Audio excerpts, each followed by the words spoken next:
Oh no, I am so sorry. Watch where you are going. This suit costs more than your annual salary. Sir, please forgive me. No, Amara, you can't be serious. Watch me. The glass walls of Adrian's headquarters reflected the city, like a kingdom floating above everyone else. Inside, the gala moved with perfect rhythm. Champagne glasses, expensive laughter, soft music, men in tailored suits, women in shimmering gowns, and between them, Amara. She wore a simple black Maid uniform, clean and neat, her dark skin glowing softly under the crystal lights. Her hair was tied in a low, careful bun. She moved quietly from table to table carrying silver trays no one looked at because no one looked at her. Guests reached for glasses without meeting her eyes. One executive handed her an empty plate and continued his conversation before she even took it. Amara said nothing. Across the room, Sophia checked decorations and schedules, making sure everything looked perfect. Her eyes briefly landed on Amara. For some reason, she noticed how invisible the woman seemed. If you are feeling this story, don't forget to like, subscribe, share, and comment. It really helps the channel grow and brings more emotional stories like this. Then the room shifted. Adrian arrived. Tall, sharp, navy blue luxury suit, white shirt, silver watch catching the light. Every conversation bent toward him. People smiled differently around powerful men. Adrian walked toward a private section near the stage with senior executives. Amara turned a corner carrying drinks. She stopped. Too late. She had stepped directly into Adrian's private conversation. Silence. Adrian looked at her once, then at the tray. His expression hardened. Do staff not understand boundaries anymore? Several guests turned. Amara lowered her eyes slightly. I apologize. I didn't know. He cut her off. You don't need to know. You need to do your job. A few people laughed. Adrian stepped aside like she was furniture. She's just the maid. More laughter. Amara stood still. No anger. No defense. Only a quiet nod. She walked away. Sophia watched her leave. And suddenly felt something she couldn't explain. Amara looked hurt, but not surprised. The ballroom glowed under crystal chandeliers. Music floated through the air, while cameras flashed across smiling faces. The company celebration had reached its peak. On the raised stage, Adrian stood beside board members, speaking with calm confidence while guests watched like they were witnessing royalty. Along the edges of the room, staff moved quietly. Amara carried a silver tray filled with champagne. She kept her eyes lowered. Then, a guest turned suddenly. A glass slipped. Golden liquid splashed across the front of Adrian's navy suit. The room froze. Music kept playing, but nobody moved. Amara stepped back immediately. I'm sorry. Adrian looked down at the stain. Then at her. The silence became heavier. He took the microphone from the stage stand. His voice spread through the entire ballroom. This is exactly what happens when people forget their place. Small nervous laughter. Adrian continued. We spend millions creating excellence, and one careless mistake destroys the image. Now people were watching Amara, not the stain. Her. She stood under hundreds of eyes. Sophia's expression changed. Adrian, she said quietly. He ignored her. Security. 2 guards approached. Adrian didn't raise his voice. Escort her out. Tonight should remind everyone titles matter. Standards matter. No one defended her. Amara looked around once, then calmly removed her staff badge. No tears. No pleading. She placed the badge on the nearest table. Understood. And she walked. People returned to talking. But Sophia noticed something. In Amara's hand, a sealed envelope. White. Official. Marked with the company's seal. Sophia frowned. She quietly stepped away from the crowd and followed. At the end of the hallway, Amara entered the restricted executive elevator. The doors closed. Access granted. The executive elevator moved without sound. Sophia stood frozen in the corner as the doors opened onto a private floor she had only seen from company charts. No staff. No noise. Only glass walls and soft white light that felt colder than the ballroom below. Amara stepped out first. No hesitation. Like she had walked here before. Sophia followed slowly. Amara, wait. Amara didn't turn. You shouldn't be here. That voice, calm, steady, didn't sound like a maid anymore. At the far end of the floor, a long table waited. 3 people stood there. A family lawyer in a dark suit, a senior legal representative with silver glasses, and a sealed black folder placed carefully in the center, like it carried weight beyond paper. The lawyer looked up. So she arrived. Sophia's heart tightened. What is this place? No one answered her. Amara walked to the table and placed the envelope she had been carrying beside the folder. Only then did she speak. Proceed. The lawyer opened the black folder. Pages filled with signatures, stamps, and old seals spread across the table. Sophia leaned in to spite herself, eyes scanning words she couldn't fully process. Trusts, ownership transfers, legal protection clauses. Then she saw a name repeated again and again. Amara. No, Sophia whispered. This can't be right. The legal representative adjusted his glasses. It is already done. It was created years ago by the founder himself. Sophia shook her head, but she was working downstairs. She's a maid. The lawyer looked at her directly. She was never only that. A silence dropped so heavy it felt like the building stopped breathing. Amara finally turned slightly. Her eyes were calm, but distant, like she had carried this truth alone for a long time.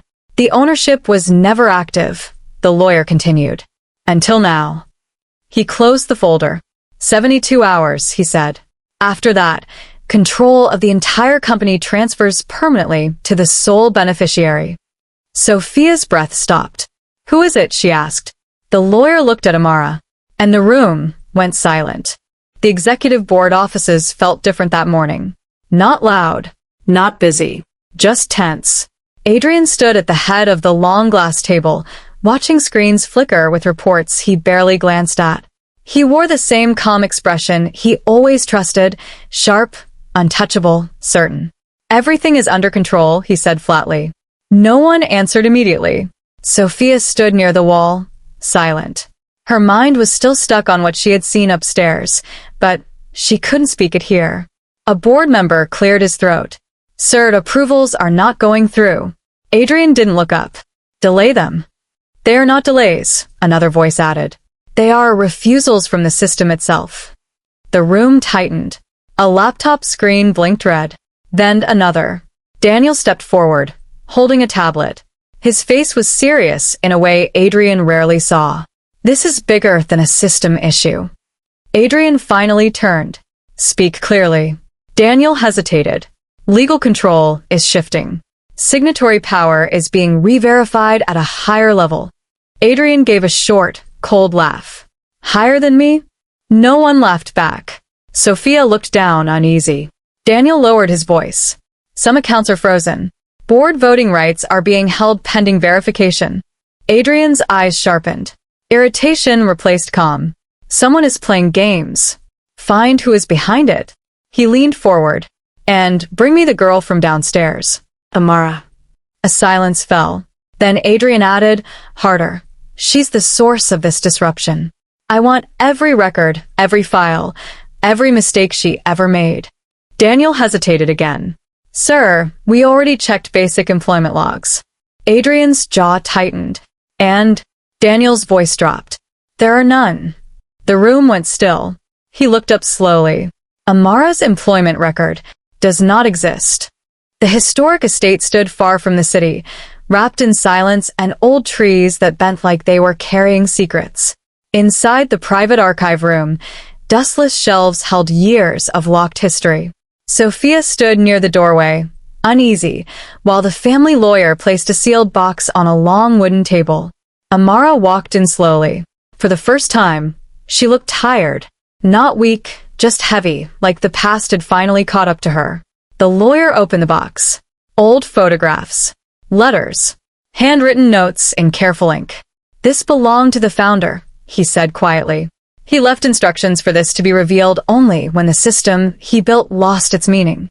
Sophia stepped closer without thinking. One photo caught her attention. A younger Amara standing beside an older man in front of the company's original building. Her breath stopped. That's you? Amara didn't answer immediately.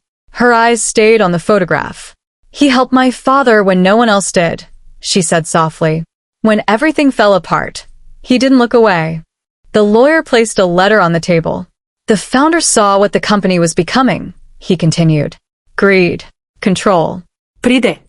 Sophia read the next line aloud, her voice shaking. He created a test. Amara nodded. A test for the future owner, the lawyer confirmed. Someone who could understand dignity before power. The room went quiet. Amara finally spoke again, her voice lower now. So I worked there, not to serve them but to see them. Sophia frowned. You lived like that all those years just for this? Amara's eyes softened slightly. I never planned to take anything. A pause. Until someone reminded me why the test existed. Sophia swallowed. Adrian. Amara didn't say his name. She didn't need to. The air felt heavier. The lawyer closed the box gently. Everything changes now. Sophia hesitated, then asked the question that had been burning in her chest. Are you going back? Amara looked toward the distant window, where the city barely touched the sky. For a moment, she said nothing. Then she smiled, quiet, unreadable, final. The main executive boardroom was quiet in the way power rooms often are, controlled, confident, unaware of change. Adrian stood at the head of the table, hands resting lightly on the glass surface. He had regained his calm after the chaos of the morning. For him, this was still his world. His company. His rules. Sophia stood near the side wall, tense. Daniel avoided eye contact with everyone. Then the doors opened. No announcement came. No warning. Just silence splitting open. Amara stepped inside. But she was not in a maid uniform. She wore a simple dark tailored outfit, clean, structured, undeniable. Her presence did not ask for attention. It took it. The room shifted instantly. A board member whispered, "Who allowed her in here?" Amara did not respond. She walked forward and placed a sealed document folder on the table.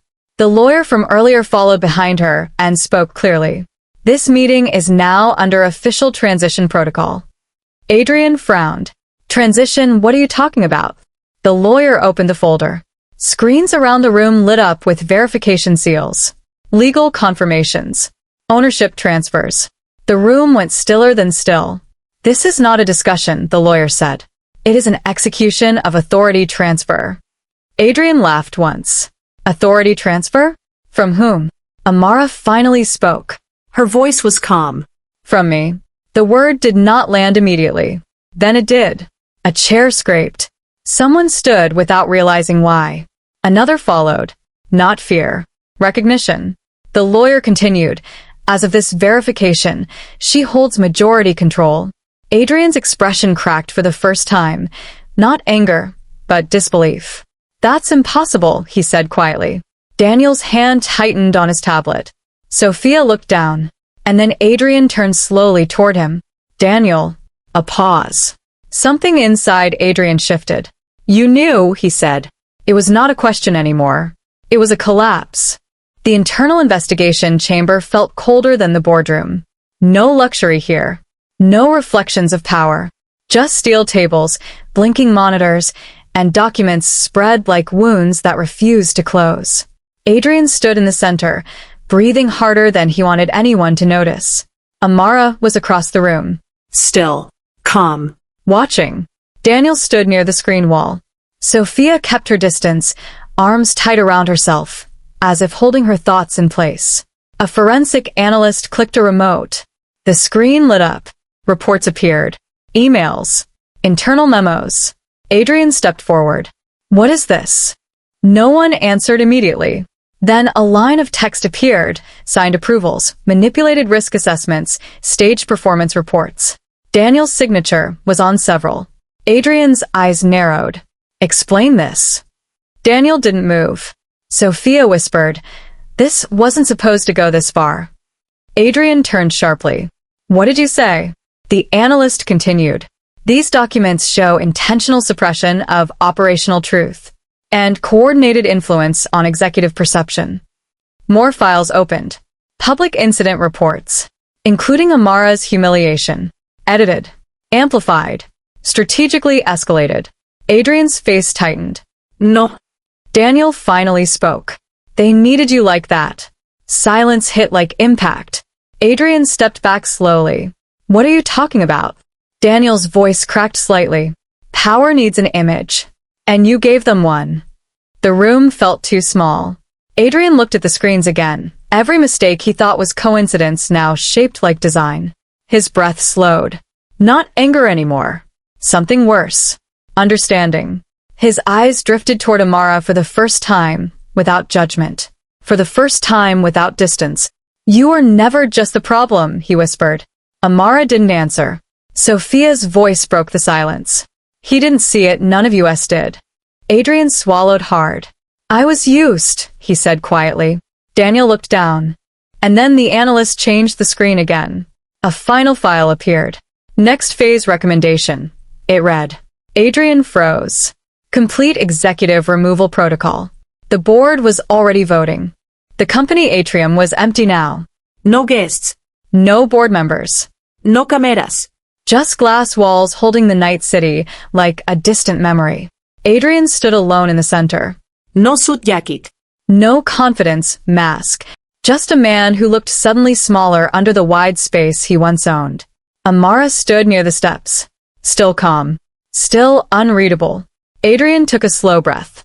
I built everything to control outcomes, he said quietly. And I lost control of the one thing that mattered. Amara didn't respond. He looked at her, searching for anger, revenge, anything familiar. There were people manipulating me, he continued. But I let it happen, because I liked being above it all. His voice cracked slightly. He stopped, swallowing hard. I didn't see you, he said. Not once. Not as a person. Silence stretched between them. Amara finally stepped forward one step. I never wanted your empire, she said softly. Adrian's eyes lifted. I never wanted your money, she continued. Or your seat at the table. Her voice stayed steady, but something inside it carried weight. I only wanted to see if people like you still knew what dignity meant when no one was watching. Adrian's breath shook. He looked down. For the first time, he didn't have anything to defend himself with.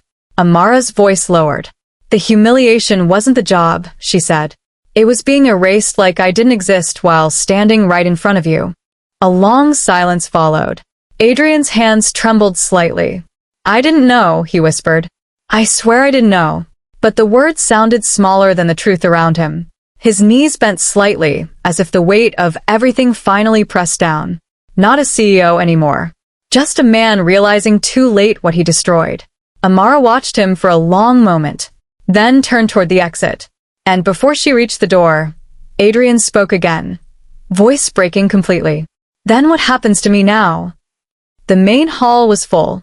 Employees stood shoulder to shoulder, filling every level of the company assembly space.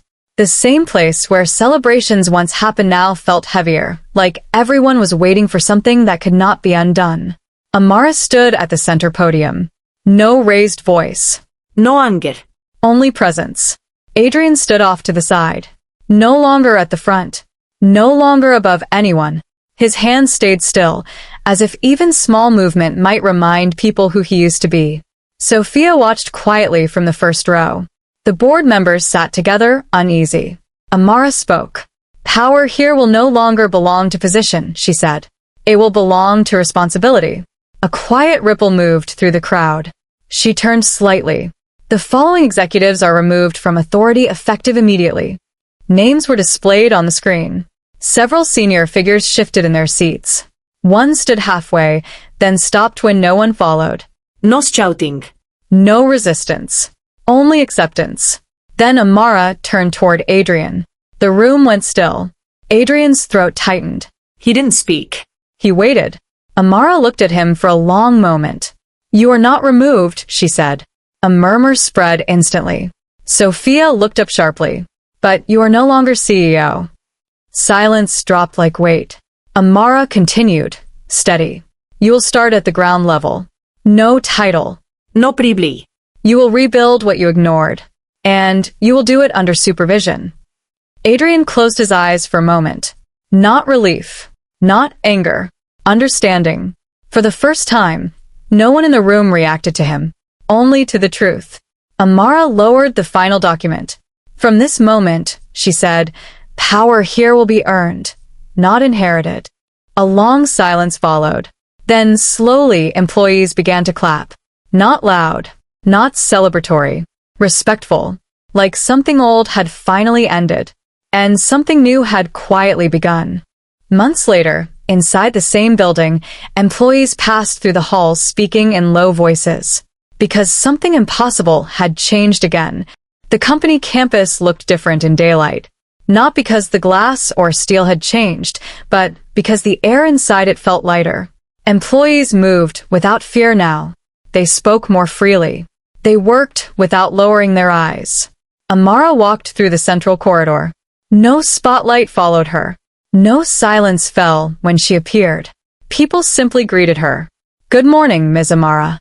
She nodded back, sometimes stopping to ask a name, sometimes remembering it before they could say it again. Adrian was nearby. No office. No executive floor. Just a workstation near the open hall, where anyone could see him. He was reviewing documents like everyone else. No special desk. No closed doors. A junior employee passed him a file and said, "Please check this when you can." Not sir. Just a person asking another person. Adrian nodded. Okay. That single word used to mean command. Now it meant effort. Across the hall, Sophia watched quietly. The change still didn't feel real to her some days. Amara stopped near a group of employees solving a problem together. She didn't interrupt. She listened first, then spoke softly, guiding without taking control. No one stepped back when she approached. No one feared her. And that, somehow, was the real shift. Later that afternoon, a new maid entered the building for the first time. Nervous. Careful. Eyes lowered. But before she could reach the corner, an employee smiled. Welcome. Another nodded. Let us know if you need help. No silence followed her. No invisibility. Adrian saw it from across the hall. He froze slightly.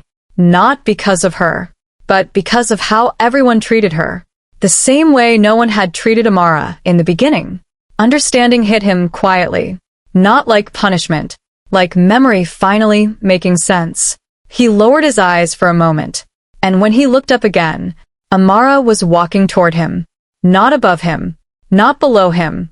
Just two people moving through the same space, at the same pace, as if the world had finally learned balance.